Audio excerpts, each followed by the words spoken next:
আগে বসুন্ধরা সিনেপ্লেক্সেও 3 সপ্তাহের উপরে ছিল এবং সবাই আপনার অভিনয়ের প্রশংসা করছে। আপনি ভবিষ্যতে কোন ধরনের কাজ করতে চান? আলহামদুলিল্লাহ, আসলে যখন কথা আসছে না। আলহামদুলিল্লাহ, আমার কিছুদিন আগে ময়না সিনেমা রিলিজ হয়েছে।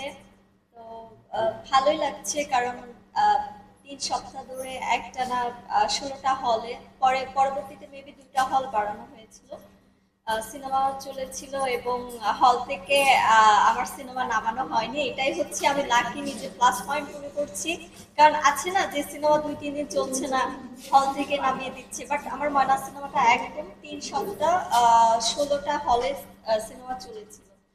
তো যাই হোক, আল্লাহ শুক্রিয়া, যেহেতু ময়না সিনেমা নিয়ে আমি বড় পর্দায় এসেছি এবং খুব ভালোভাবেই সবার সামনে নিজেকে প্রেজেন্ট করেছি এবং সবাই অভিনয়ের প্রশংসা করেছে আমার।